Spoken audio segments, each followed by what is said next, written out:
Bon, alors, merci d'avoir répondu à notre sollicitation. Donc, bienvenue dans nos murs. Donc, si tout va bien, j'ai le plaisir d'accueillir Madame Simone Douek, la présidente du syndicat national des auteurs et compositeurs, Monsieur Emmanuel de Rangervais, son délégué général, Madame Marie Cellier, c'est ça, représentante de la Charte des auteurs et illustrateurs jeunesse, Monsieur Wally Badarou, c'est ça, responsable du groupement Variété, et Ronan Le Breton, membre du comité de pilotage. Nous sommes au complet? Parfait. Donc, moi, je suis le président de cette mission. Vous pardonnerez Jean-Patrick Gilles qui a un problème avec un train, un avion, je ne sais pas trop quoi, mais enfin qui nous rejoindra en cours de parcours. Mais grâce à ma collègue qui nous rejoint maintenant, la représentation parlementaire est assurée. Bon, je sais que vous connaissez le but de notre mission, hein, c'est cette réflexion que nous souhaitons conduire sur l'emploi culturel, l'emploi artistique en général, et avec, bien entendu, un coup de loupe particulier sur l'intermittence du spectacle. Donc, si l'une ou l'un d'entre vous se sent un peu responsable du groupe pour nous dire un peu, un, dans notre préoccupation, quel rôle chacune et chacun de vous et de vos organisations respectives peut et doit jouer, et puis peut-être nous faire part des pistes de réflexion qui sont les vôtres pour nous aider dans cette réflexion que nous devons conduire jusqu'au mois de février. Et au terme de cette réflexion, un rapport que rédigera Jean-Patrick Gilles sera destiné à la réflexion de l'ensemble de nos collègues parlementaires. Allez-y, monsieur. Merci, monsieur le député. D'abord, c'est Simone Doig qui va commencer à intervenir, bien évidemment, mais pour répondre très directement à ce que vous venez de dire, nous n'allons vous parler que des auteurs et des compositeurs. Donc nous n'allons pas vous parler de l'intermittence. Un tout petit peu, voilà.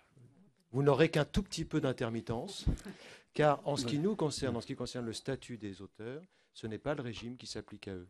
Mais en revanche, très directement, les auteurs sont concernés par ce que l'on appelle l'emploi dans le domaine culturel. Donc nous allons vous parler de ceux qui sont les créateurs des œuvres de l'esprit. Voilà. Je laisse Simone Douek peut-être commencer justement à expliquer un peu les tenants et les aboutissants, et nous interviendrons sur différents sujets qui touchent à la fiscalité, à la sécurité sociale et aux droits d'auteur.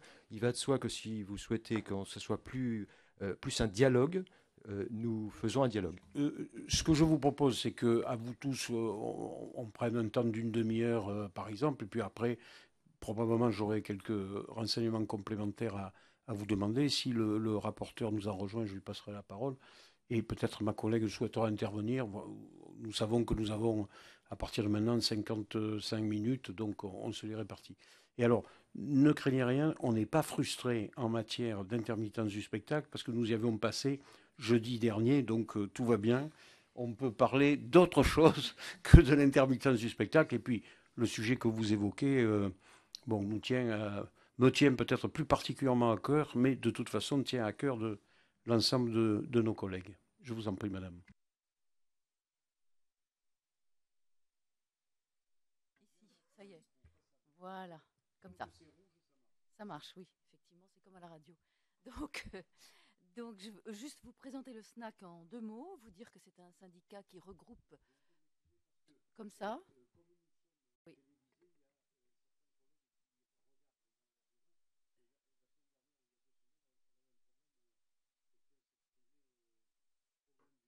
Voilà, est-ce que pour vous ça convient? Oui, j'ai l'impression qu'ici on entend. Voilà.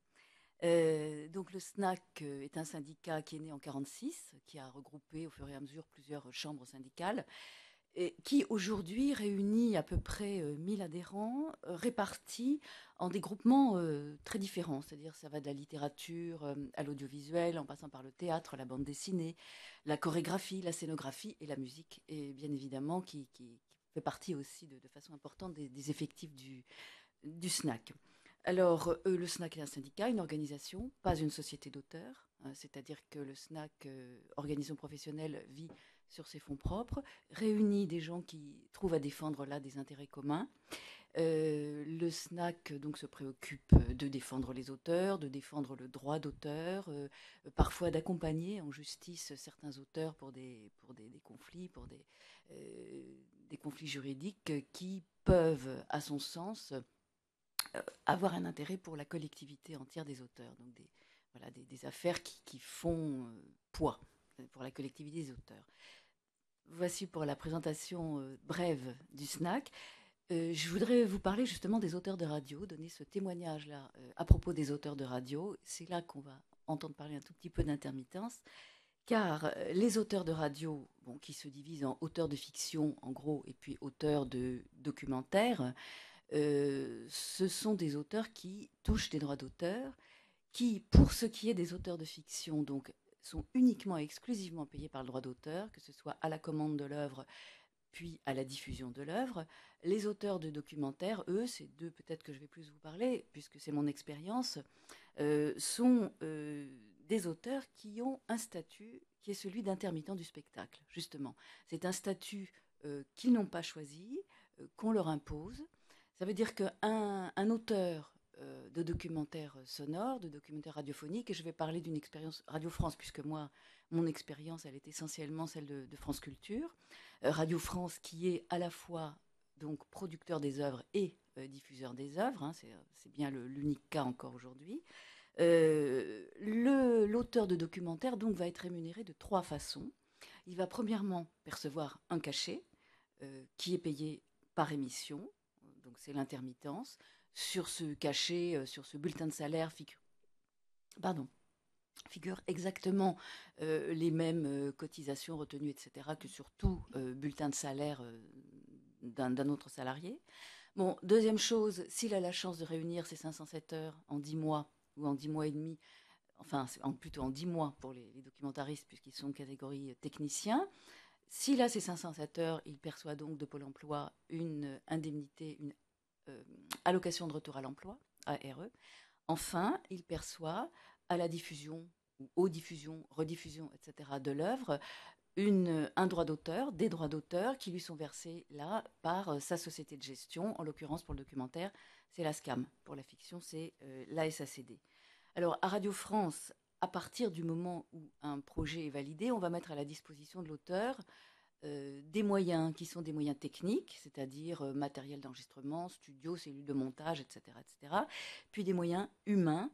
L'équipe de radio est composée de 3 personnes. Il y a l'auteur d'une part, et d'autre part, l'ingénieur du son et le chargé de réalisation. Alors j'ai dit d'une part et d'autre part parce que toutes ces personnes n'ont pas le même statut. L'ingénieur du son et le chargé de réalisation étant des salariés permanents, protégés par un statut. Et la vie, en fait, d'une émission de radio, c'est en même temps la vie de son auteur. Donc, si je donne un exemple, je pars du jour de la diffusion, on va diffuser sur l'antenne un documentaire d'1 heure.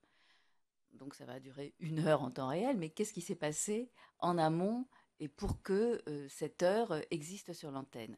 Bon, il y a au plus près, si on retourne dans le temps, il y a la fabrication, donc une fabrication dont les contours matériels sont palpables, c'est-à-dire c'est le temps d'enregistrement, les moments de montage, et là le montage est un des moments, le moment fondamental, disons, d'écriture radiophonique, et puis il y a le moment du mixage. Mais avant tout ça, il y a eu quoi? Il y a eu toute une élaboration, toute une gestation de ce documentaire chez l'auteur, par l'auteur.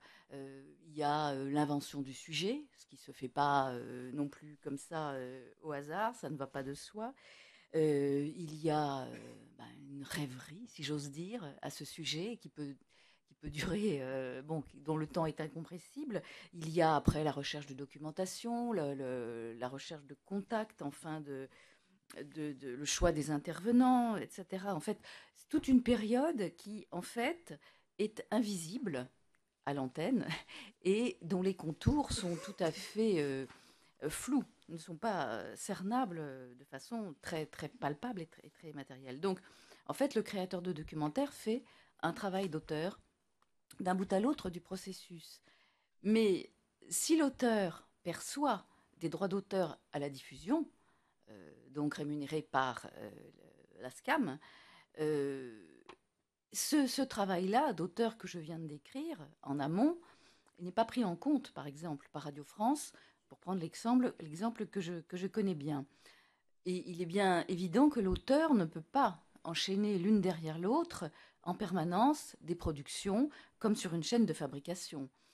Alors qu'une heure d'antenne documentaire, c'est-à-dire de documentaire, plus d'élaboration qu'une table ronde ou qu'un magazine, demande à l'auteur environ, en moyenne, 4 semaines de travail, elle est traduite sur son bulletin de salaire par 5 voire 6 jours de travail, pas plus. Voilà un point particulièrement remarquable du système de rémunération des auteurs radiophoniques.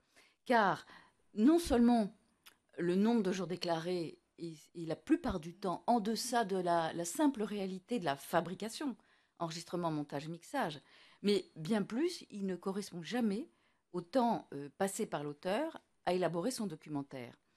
Le cachet, donc, ne représente en aucune façon la réalité du travail de création, et un documentariste de Radio France, pour un documentaire d'1 heure aujourd'hui, touche 1 100 € brut, à peu près, donc, je crois, 800 € net, pour un mois de travail.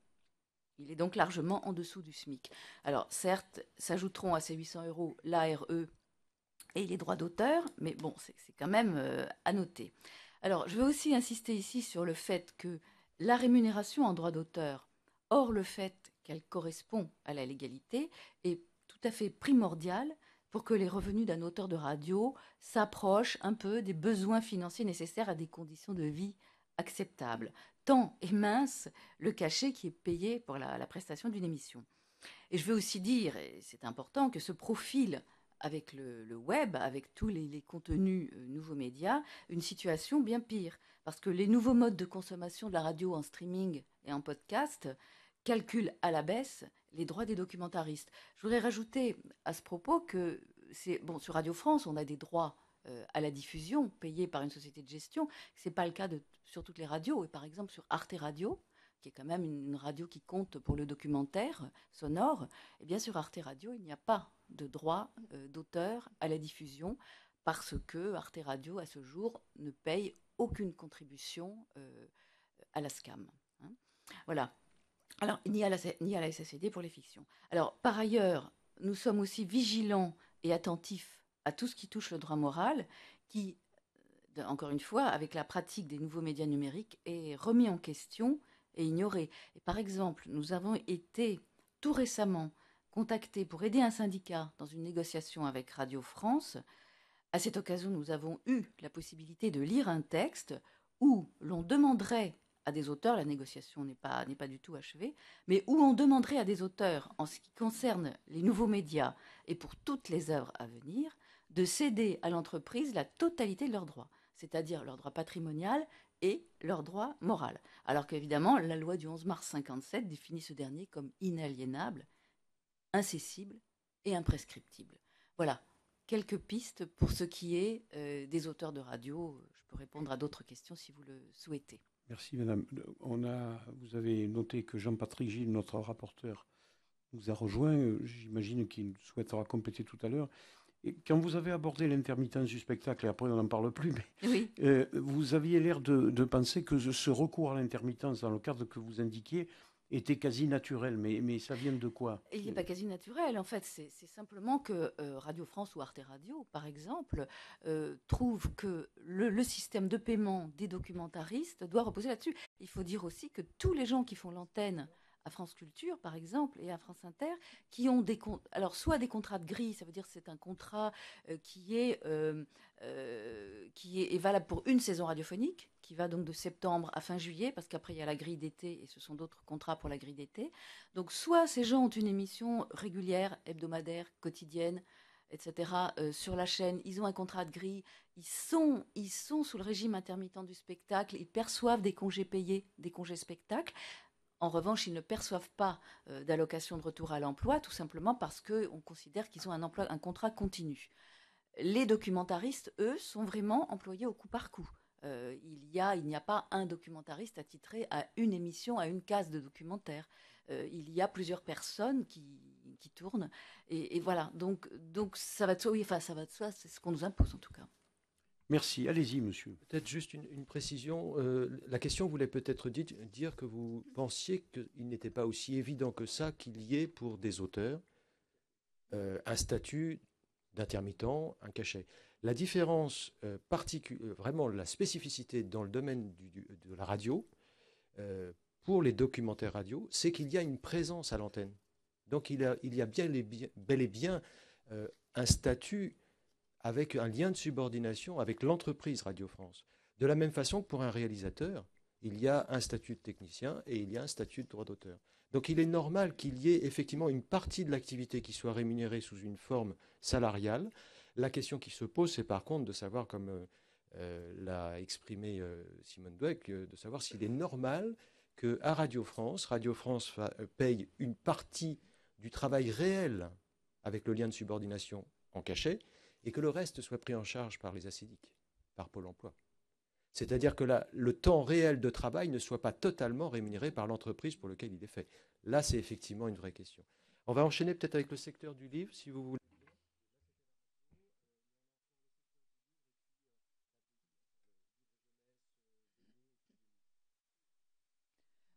Bonjour, merci Monsieur le Président, Monsieur le rapporteur de m'avoir invité pour parler du livre. Alors moi je suis auteure jeunesse, je représente une association qui s'appelle la Charte des auteurs et illustrateurs pour la jeunesse, qui compte environ 1500 auteurs et illustrateurs.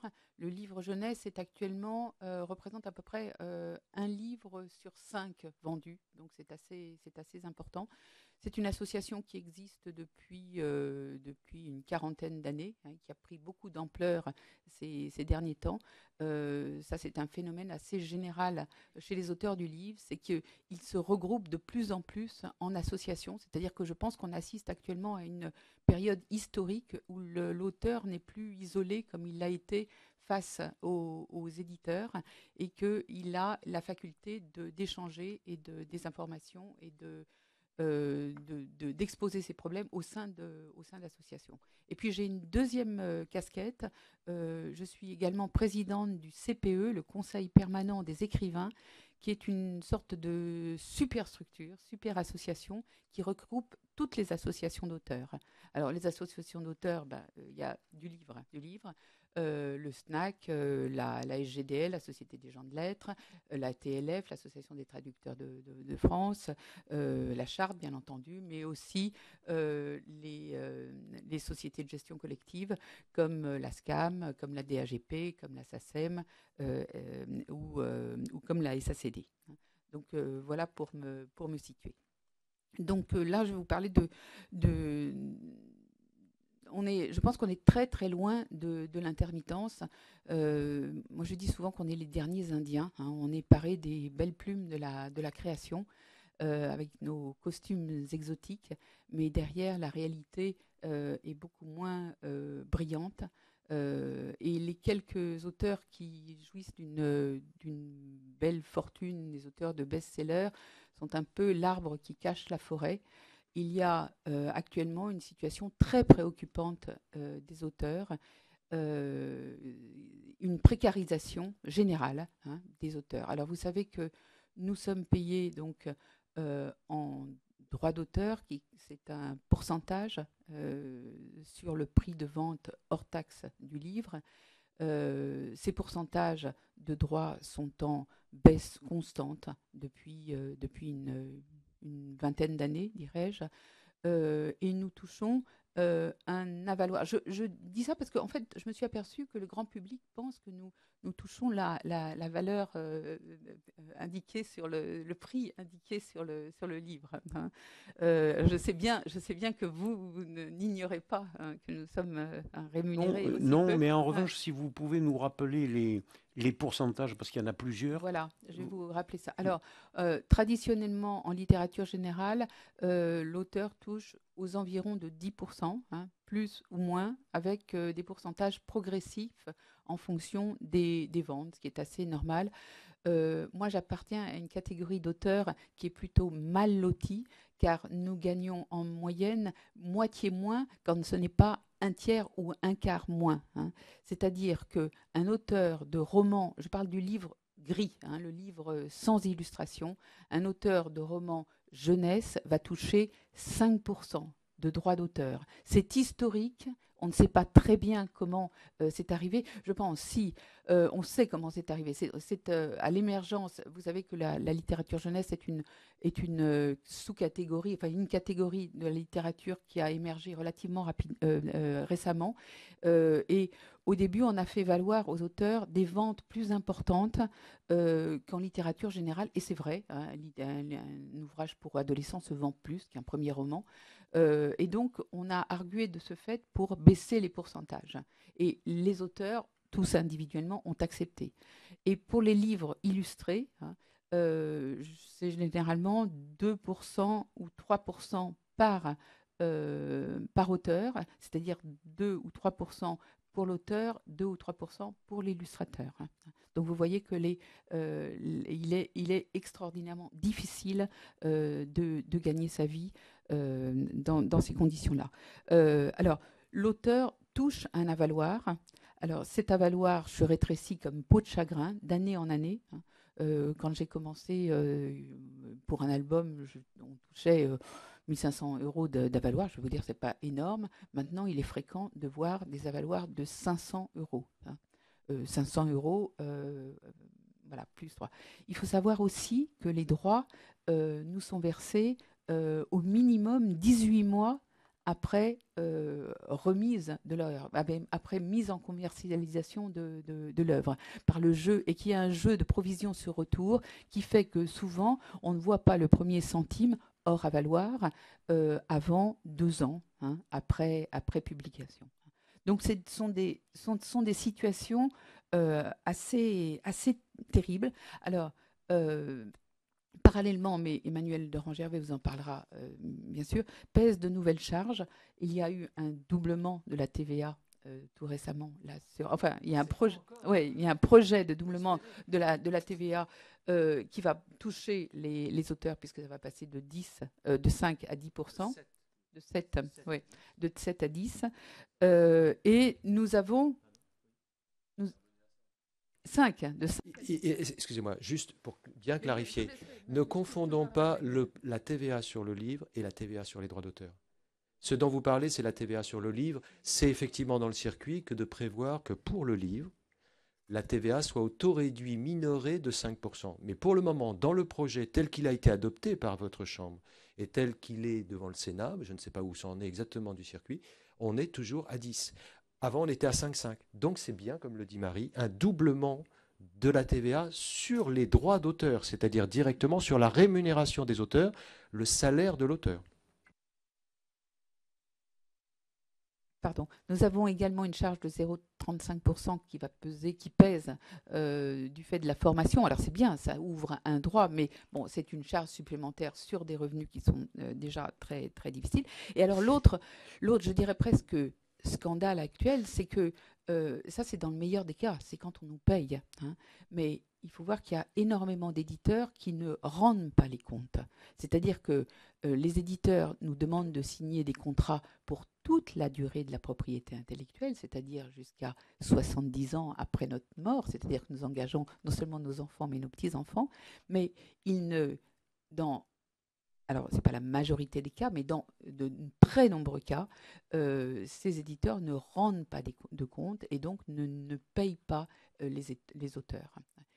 Il faut avoir une quincaillerie ou un fast-food, non Alors voilà, ce que disent les éditeurs. Les éditeurs disent, mais il faut que vous ayez un autre métier. Hein.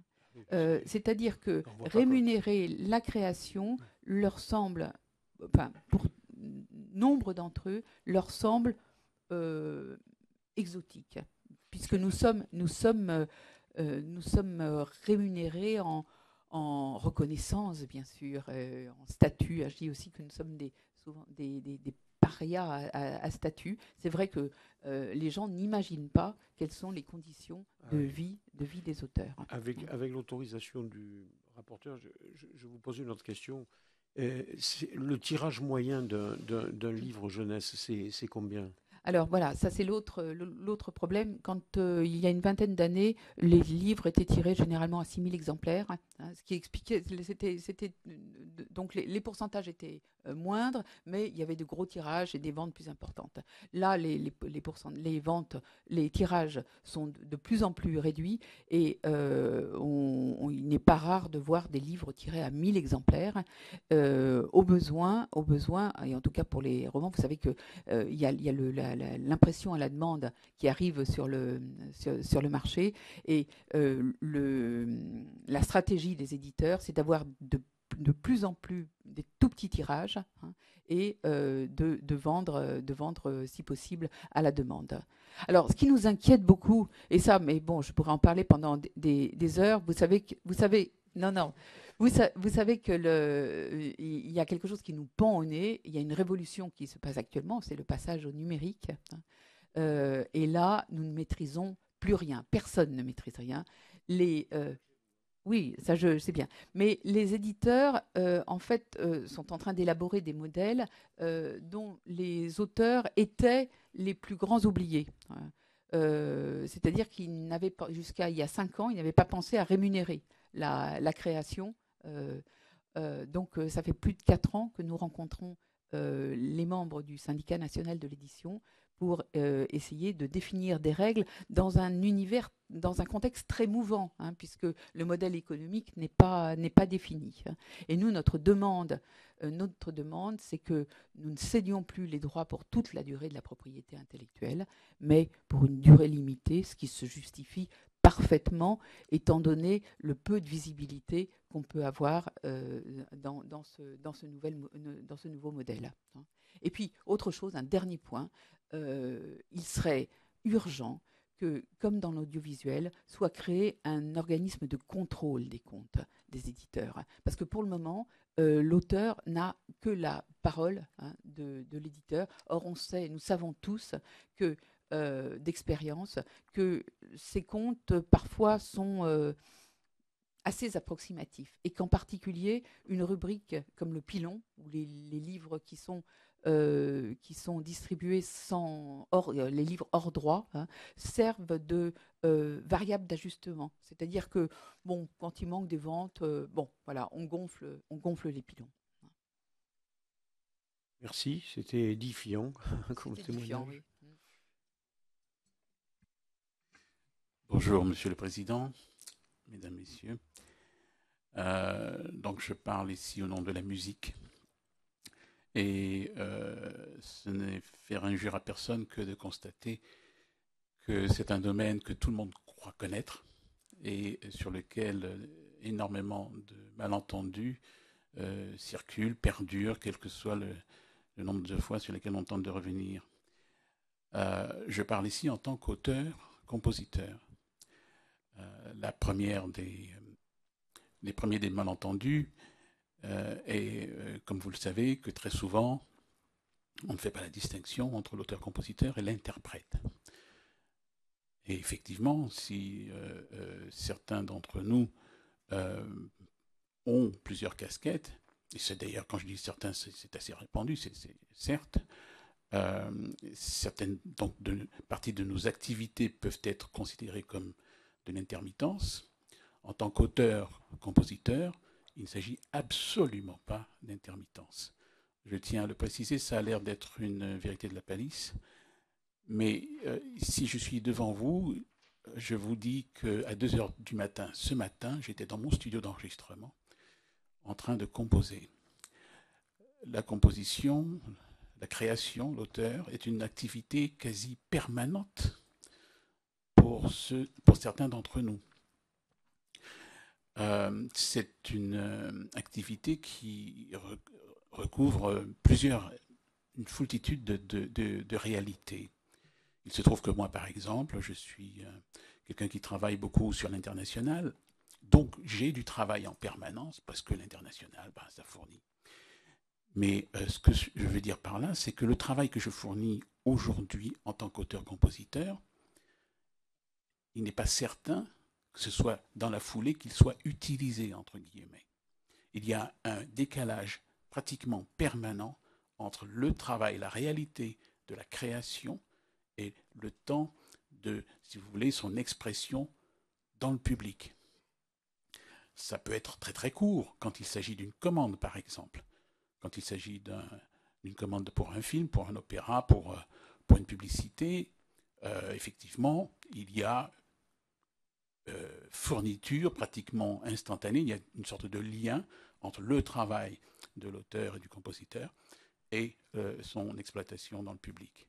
Mais quand il s'agit de toute autre chose, quand il s'agit d'œuvres personnelles, quand il s'agit d'œuvres pour le disque, par exemple, il peut y avoir des décalages qui peuvent aller de plusieurs mois à plusieurs années. Je suis par exemple personnellement sur un projet qui dure depuis 15 ans, sur lequel je travaille en tant qu'auteur-compositeur. Voilà la réalité de l'auteur-compositeur. Cela fait toucher du doigt, si vous voulez, quelque chose d'assez particulier quand on parle de fiscalité, quand on parle de sécurité sociale, quand on parle de retraite. C'est que ce décalage se retrouve dans la réalité. Si vous voulez, les impôts que je paie aujourd'hui seraient le fruit d'une exploitation d'une de mes œuvres d'il y a 2 ans, 3 ans, mais que j'aurais mis peut-être 10 ans à écrire. Donc c'est très très difficile à juger ces genres de choses-là. Voilà. Je voudrais dire ici une chose, c'est que pour des choses bien précises, pour tout ce qui est des chiffres, j'aimerais faire travailler avec notre délégué général ici, Emmanuel Durand-Gervais, qui pourra vous dire de manière bien précise au niveau des chiffres. Moi, je voudrais ici vous exprimer une réalité, la réalité incarnée de ce que c'est qu'un auteur-compositeur de musique. Voilà. Merci, monsieur. Monsieur Le Breton. C'est bien ça, hein, mais Oui, c'est ça. Donc bonjour mesdames et messieurs, merci de me recevoir. Alors je suis donc Ronan Le Breton, je suis auteur, scénariste de bande dessinée. Donc moi je vais vous parler surtout de bande dessinée, et donc d'édition, puisque la bande dessinée c'est du livre. Alors je vais revenir effectivement... Voilà.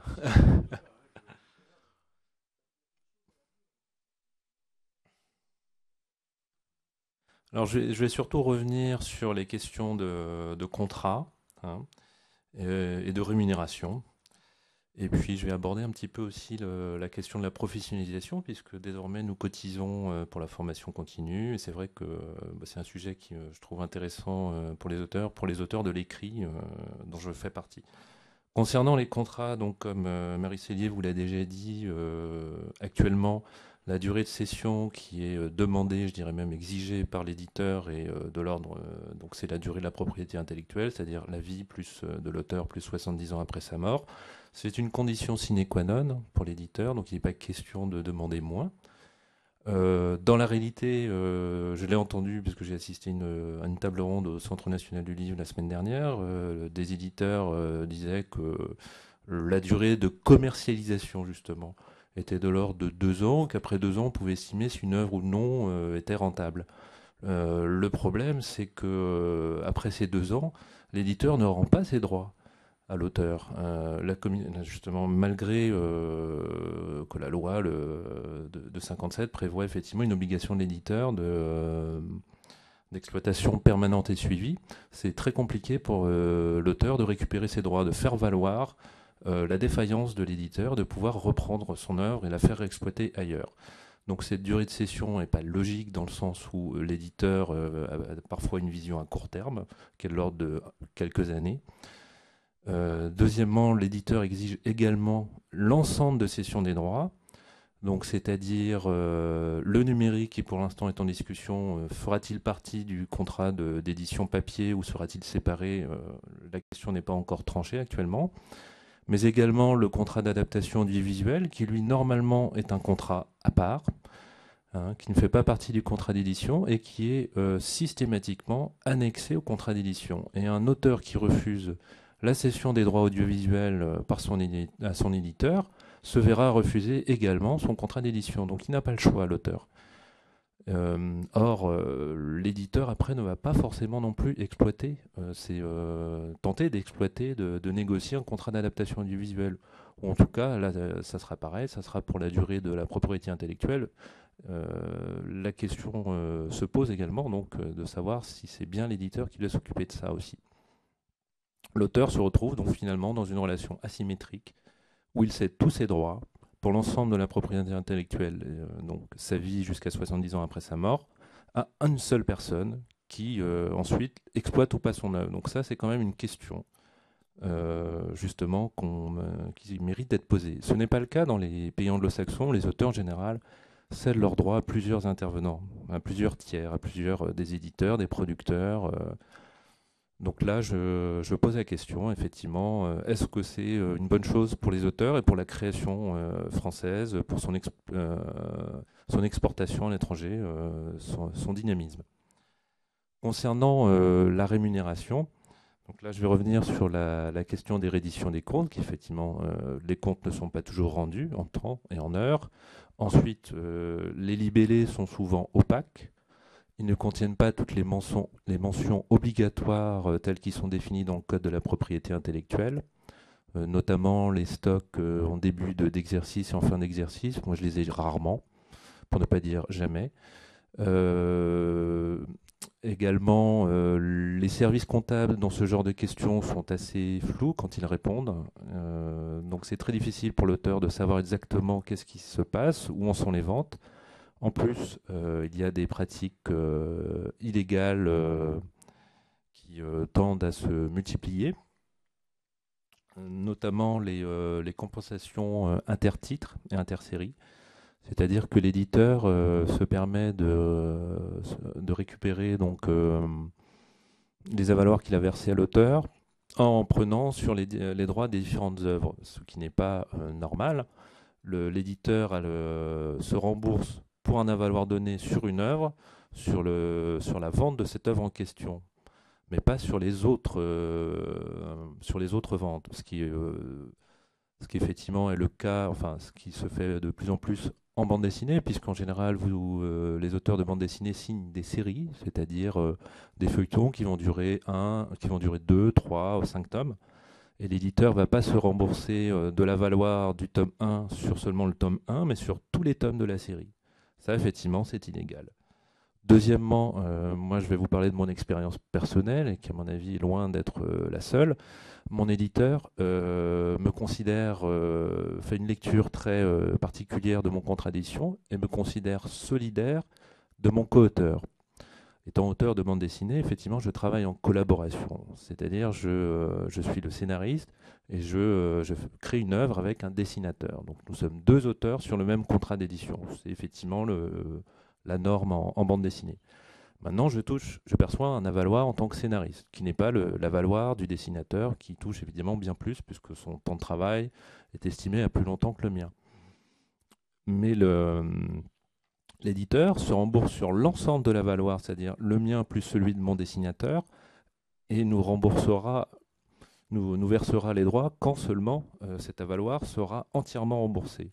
Or, normalement, chez les autres éditeurs, un scénariste touche ses droits à partir du moment où lui a remboursé son avaloir vis-à-vis de son éditeur. Il n'est pas solidaire de la dette de son auteur, de son co-auteur dessinateur, qui va toucher, par exemple, qui touche en gros 3 fois plus. Comprenez la différence. Donc là, je me retrouve quand même avec quelques milliers d'euros que mon éditeur me doit, ce qui représente en gros à peu près 2 ans d'activité maintenant sur l'ensemble des arriérés. C'est vous dire si cette somme n'est pas ridicule. Donc les pratiques des éditeurs en matière de rémunération, de réédition des comptes et de reversement des droits posent question aujourd'hui. Sans parler effectivement de la durée et des pratiques des contrats. Sinon, donc je voulais aborder un petit peu la question de la formation. Puisqu'effectivement, je trouve qu'en France, il y a un peu un déficit de formation de l'écriture. Autant on trouve pas mal de formations pour l'écriture de documentaires, l'écriture de scénarios pour la télévision, le cinéma, mais l'écriture de romans, l'écriture de livres jeunesse, l'écriture de bandes dessinées, même l'écriture de jeux vidéo, puisqu'il m'arrive de travailler aussi pour le jeu vidéo, est assez limité. Il y a très très peu de formations, et là, ce qui n'est pas le cas dans les pays anglo-saxons. Il y a énormément à l'université de de formation de creative writing, justement, où là on apprend des techniques, des méthodes d'écriture pour écrire des romans, écrire des nouvelles, de la poésie, de la bande dessinée. Donc ça, c'est vrai que je pense que la France devrait faire un petit effort. L'éducation nationale pourrait réfléchir là-dessus. Juste, je voudrais revenir, parce que j'allais oublier, à propos des rémunérations, justement, puisque je rebondis sur ce que disait Marie Cellier, à propos de l'aspect, les revenus d'auteur sont des revenus justement jugés accessoires par les éditeurs, ce qui est assez vrai, parce que je l'ai entendu d'ailleurs de la bouche de certains à cette réunion au CNL, où ils estimaient que de toute manière les auteurs gagnent très peu de droits d'auteur, parce que c'est pas leur métier. On ne vit pas des droits d'auteur. Et justement, la législation actuelle concernant les revenus annexes, les revenus dits accessoires des auteurs, reconnus par l'AGSA, donc la Caisse sociale des auteurs, est très contraignante, même si elle a fait beaucoup de progrès, puisque désormais les lectures sont considérées comme des droits d'auteur purs. Les revenus accessoires sont limités dans le nombre dans l'année. Non seulement on ne peut pas faire plus de 5 ateliers, les ateliers on ne peut pas en faire plus de 5 sessions, et on ne doit pas dépasser l'ensemble des revenus perçus en tant que revenus accessoires ne doit pas dépasser la moitié des revenus d'auteur. Donc que les revenus accessoires, justement, qui deviennent les revenus principaux, j'ai envie de dire en tout cas les revenus nécessaires et complémentaires des auteurs, puisqu'ils ne vivent pas de leurs droits d'auteur et de leur création, c'est normal qu'effectivement ils représentent au moins la moitié de leur revenus, mais ils devraient être beaucoup moins contraignants sur le nombre de sessions, le nombre d'établissements qui pourraient les accueillir, parce que c'est ça qui les fait vivre, ces auteurs. C'est pas la création, c'est ce qu'il y a autour de la création. Merci. Bon, moi je découvrais ça, ces quotas d'ateliers et tout. Enfin, je ne sais pas si le rapporteur était bien au courant, mais... Bon, monsieur le délégué général, si vous pouvez en 8 minutes nous couvrir le tableau de façon à ce que le rapporteur ait une vision totale et après on consacrera une dizaine de minutes aux questions et à vos réponses. Que les choses soient bien claires, je ne suis pas artiste peintre, donc je ne vais pas couvrir le tableau. Mais par contre, si vous souhaitez d'abord poser des questions et qu'on réponde aux questions que vous aviez éventuellement, je zappe mon intervention, je ne ferai qu'en fonction du temps que vous me laisserez par rapport aux questions que vous avez à poser, parce que l'intérêt, c'est quand même que votre mission soit éclairée. Merci beaucoup. Et veuillez excuser mon retard. Justement, repartons de la fin de votre propos pour que ça soit bien clair, soit d'un point de vue personnel, c'est parfois gênant, mais en gros, vous avoir une idée de quelle est la part des droits d'auteur dans vos revenus et comment vous vous organisez pour le reste, qu'on comprenne. D'accord. Alors, voilà.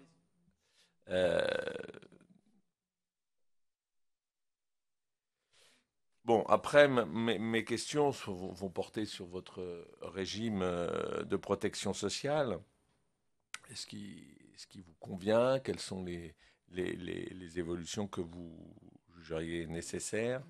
Les conditions d'affiliation sont-elles satisfaisantes? Est-ce qu'il y a des risques non couverts? On voit bien la difficulté de constituer les revenus, donc j'imagine qu'il y a des grosses interrogations sur les retraites. Comment cela est envisagé, y compris les retraites complémentaires. Vous l'avez évoqué, quelle appréciation portez-vous sur le fonctionnement de l'AGSA? Et est-ce qu'il y a beaucoup de recours à l'aide sociale qu'elle gère? Et en gros, finalement, la question, c'est comment vous gérez aussi sur la durée votre carrière? Et aussi comment on rentre dans la carrière, si je puis dire. Donc vous avez dit un mot sur la formation, mais qu'était la formation? C'est intéressant parce qu'en partie, vous évoquiez aussi la formation initiale, c'est-à-dire qu'il y a un sujet de formation continue pour les auteurs installés ou reconnus. Mais c'est vrai que c'est intéressant votre remarque sur le fait que notre système éducatif fait peu référence à la narration, à un travail, sans parler du travail collaboratif. Enfin, mais c'est peut-être pas le sujet de notre mission, mais je trouve que c'est intéressant comme. Non, je vais finir. Donc voilà, parce que je sais comment ça après, on n'y revient pas. Et puis il y a la question du fonds de formation des artistes auteurs qui doit être mis en place. Est-ce que vous pouvez nous dire comment vous voyez ça arriver? Et j'ai fait des dispositifs d'insertion. Est-ce qu'il y a aussi des dispositifs de reconversion? Voilà, c'était pas pour vous embêter que je voulais poser toutes mes questions, mais je pense que vous voyez bien autour de quoi elle tourne, hein, finalement, comment se constitue une carrière et en même temps comment les régimes de protection sociale peuvent aider ou ne sont pas suffisants, hein. C'est ça le cœur de notre mission.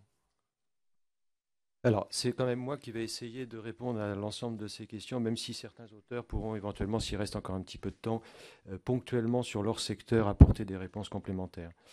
Sur la première question que vous posez, la part des droits d'auteur, la part de la rémunération des auteurs, c'est évidemment très difficile de répondre à votre question, surtout pour nous qui couvrons le secteur du livre, mais aussi le secteur de l'audiovisuel, cinéma, télévision, le secteur de la musique, dans lesquels les parts ne sont évidemment pas les mêmes, parce que les investissements et la valeur de l'apport de l'œuvre n'est pas la même. Mais si vous pensiez au livre, même dans le livre, selon les secteurs de l'édition, qu'on parle de jeunesse ou de scolaire ou de beaux livres, de livres d'art, ou qu'on parle de BD ou de littérature générale, on n'est pas du tout sur les mêmes pourcentages de rémunération à revenir aux auteurs. Le principe de la rémunération des auteurs, c'est une rémunération proportionnelle à l'exploitation de l'œuvre, donc proportionnelle au prix public hors taxe dans le domaine du livre. La fourchette de droits d'auteur qui est prévue dans les contrats se situe, selon les secteurs, entre 2 et 12%. J'exclus les cas extrêmes. Les cas extrêmes, c'est des 0, quelque chose pour un apport qui peut-être est moins important qu'un autre. Et les cas extrêmes, c'est l'auteur excessivement connu qui va pouvoir aller jusqu'à 15 ou 16%. Mais les extrêmes ne sont pas révélateurs. Pardon.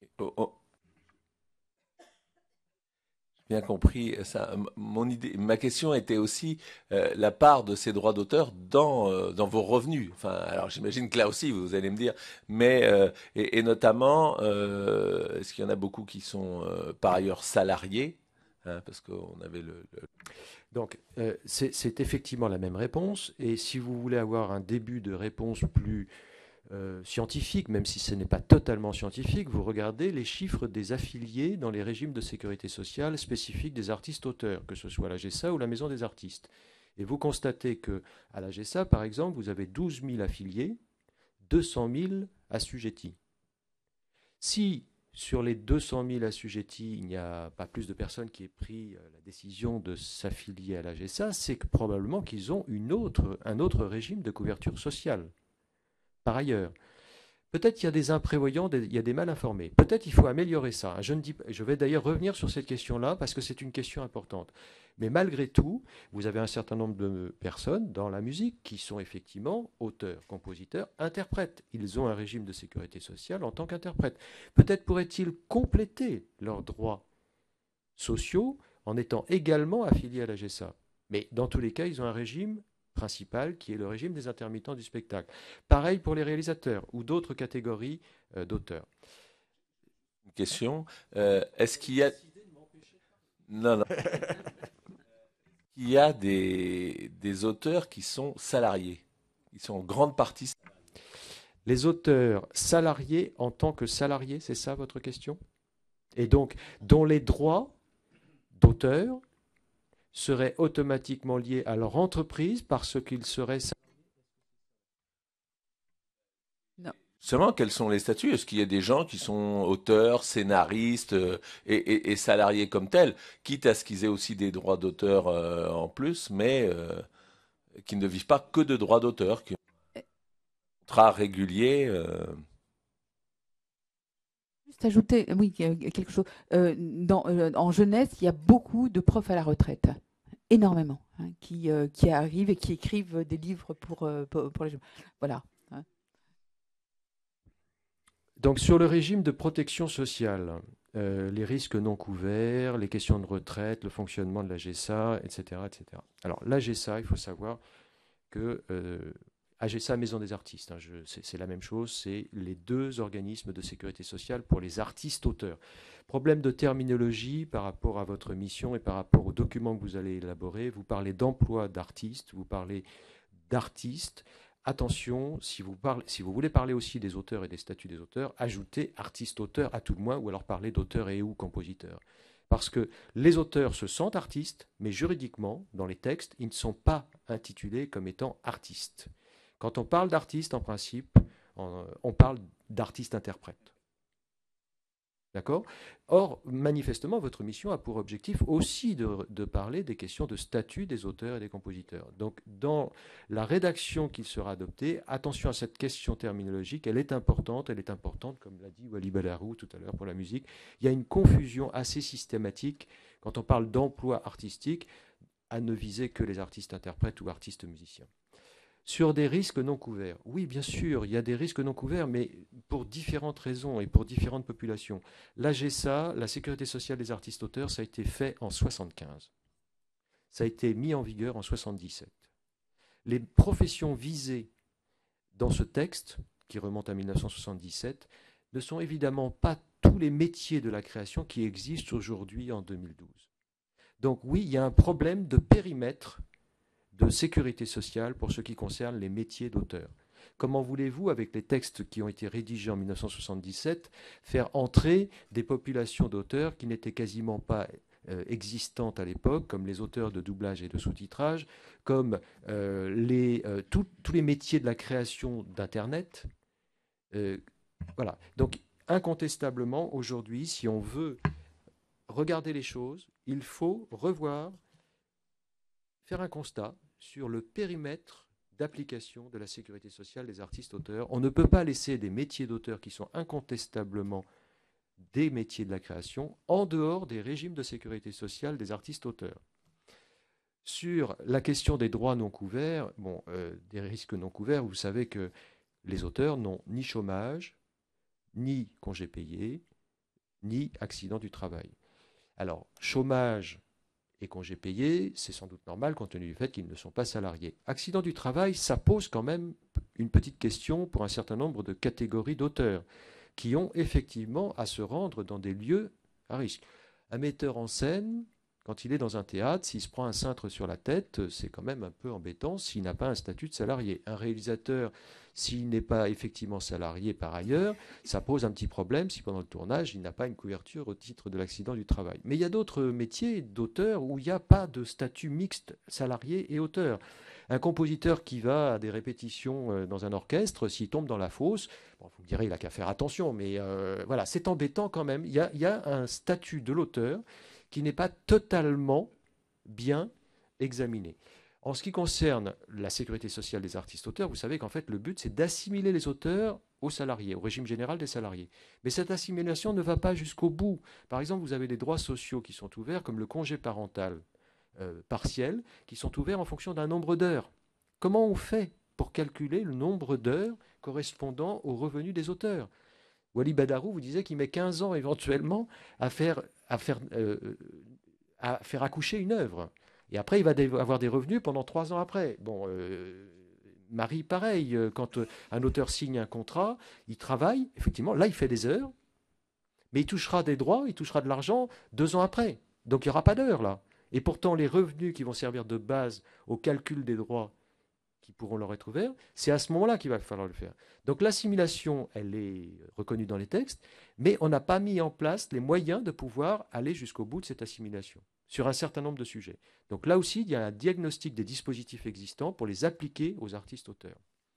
Je passe rapidement sur la question de la sécurité sociale, mais enfin de la GSA et de la Maison des artistes, je reviendrai si vous souhaitez. Je vais parler juste un moment de la retraite complémentaire. Pour les auteurs, en fonction de leur catégorie, ça fonctionne différemment. Il n'y a pas de système de retraite complémentaire qui fonctionne de manière claire et uniforme pour l'ensemble des auteurs. Alors c'est peut-être normal, mais il y a des cas où ce n'est pas très normal quand même. Et puis il y a encore des auteurs qui n'ont pas du tout de retraite complémentaire obligatoire. Dans le domaine de l'audiovisuel, qui n'est pas la fiction, il n'y a pas de retraite complémentaire obligatoire. Il y a une retraite complémentaire obligatoire pour les auteurs de fiction, audiovisuel fiction, donc le régime qui dépend en fait de la SACD, le RACD, au sein de l'IRSEC. Mais pour ceux qui sont à la SCAM, soit les droits versés par la SCAM, soit les droits versés directement par des producteurs, il n'y a pas de cotisation retraite complémentaire obligatoire. Pour les écrivains du livre, vous savez que c'est assez récent qu'il y ait un régime de retraite complémentaire et que c'est assez exceptionnel, puisqu'il y a une partie de la cotisation retraite complémentaire qui est prise en charge sur une fraction des sommes au titre du prêt en bibliothèque. Donc il y a tout un système de retraite complémentaire obligatoire qui va être variable selon les catégories d'auteurs, selon qu'ils sont à la SACEM, à la SACD, donc dans le domaine de la musique, dans le domaine de l'audiovisuel, dans le domaine du livre. Parfois, il n'y a rien du tout qui existe. Voilà. Donc c'est quand même... votre commission ne pourra pas aller au bout des propositions nécessaires, mais peut-être pourra-t-elle au moins pointer le fait qu'il y a un vrai travail à faire pour voir qu'est-ce que c'est que ce millefeuille et comment ça fonctionne, et est-ce que toutes les feuilles sont bien utiles, et est-ce qu'il n'y a pas à essayer de faire un ensemble un peu plus harmonieux. Sur la fiscalité, c'est aussi notre message, c'est aussi ce que nous souhaitons vous demander, c'est-à-dire qu'il y a un certain nombre de textes qui existent en matière d'impôt sur le revenu, en matière de TVA, en matière de taxes professionnelles sous l'ancienne appellation, sauf qu'il y a des problèmes d'application. À chaque fois, il y a des problèmes d'application parce que les auteurs sont simplement assimilés. Donc il y a un diagnostic à faire sur la pertinence de l'application et l'application effective de certains textes au profit des auteurs et des compositeurs. Dernière chose sur le droit d'auteur, il est quand même indispensable que je redise encore une fois que pour un certain nombre d'auteurs, il y a le sentiment que dans les contrats qui sont actuellement proposés aux auteurs et aux compositeurs, qui proposent une cession pour la durée de la propriété littéraire artistique, c'est-à-dire qu'il y a maintenant assez systématiquement une confusion entre ce que le législateur a fait, qui était une durée de protection des œuvres, et la durée de cession. Or, ce n'était pas une chose évidente. Durée de protection des œuvres, c'est une chose. Durée de cession, c'en est une autre. Ça suppose des obligations de résultat, normalement. Or, ces obligations de résultat n'existent plus.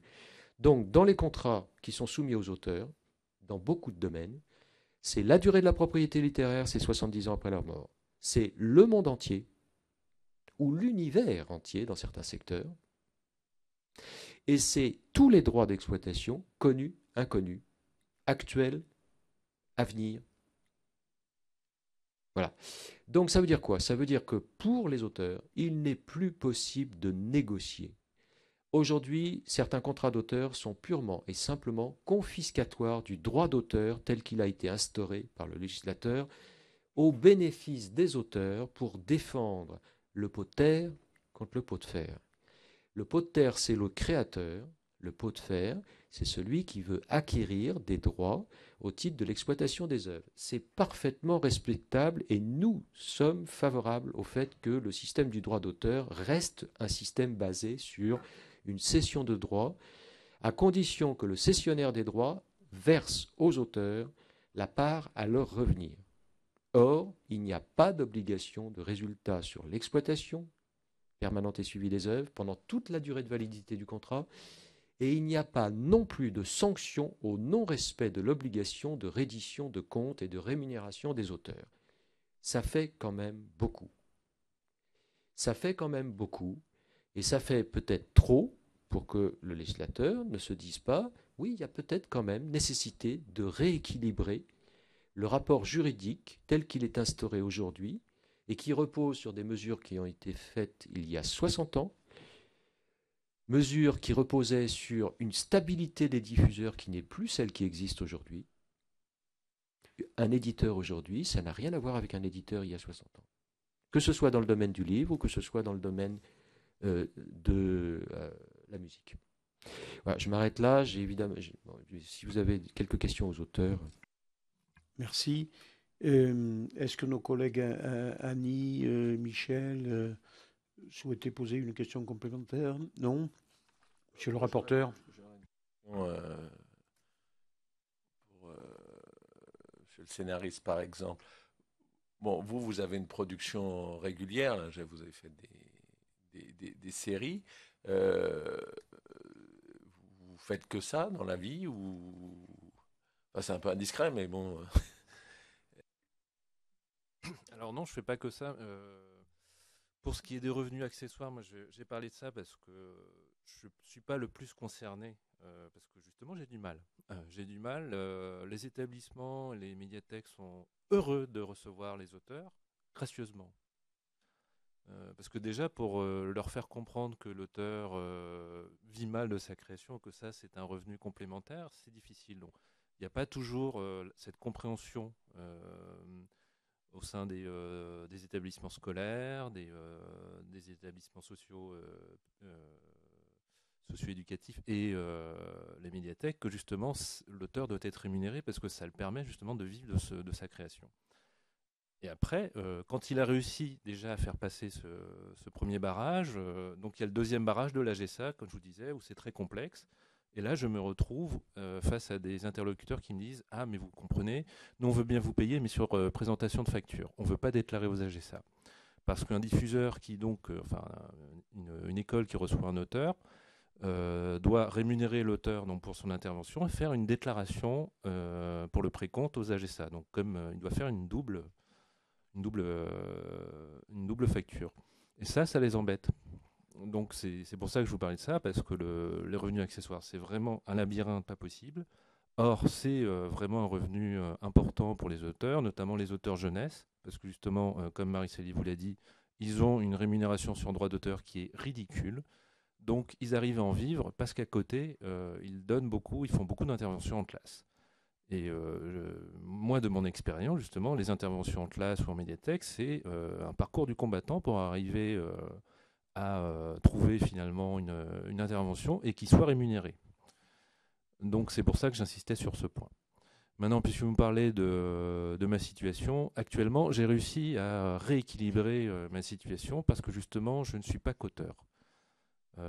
Si j'arrive à bien vivre en ce moment, c'est parce que mes revenus d'auteur représentent moins de la moitié de ce que je gagne. Mais parce que justement, je travaille pour le jeu vidéo. Et là, je suis payé en tant qu'intermittent. Mais ça, c'est une chance. Vous êtes scénariste, là aussi. Enfin, je sais pas comment... Mais enfin, c'est le même genre de... Voilà. C'est effectivement de l'écriture, mais là, j'ai un statut d'intermittent. Donc là, je ne suis plus en AGESA. Voilà, on est au cœur de notre sujet. Et votre statut d'intermittent, votre contrat, il est lié, il est défini comment? C'est lié à un projet? C'est lié, enfin, le début et la fin, c'est quoi? Vous avez quelque chose à rendre? Vous avez des délais? J'ai aucune idée de comment ça peut fonctionner. Donc,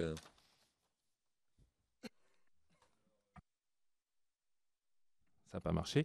Dans ce cas précis, là, c'est vraiment ça reste finalement je dirais presque comme ce que je fais dans l'édition, c'est-à-dire c'est du coup à coup. Je suis payé au mois.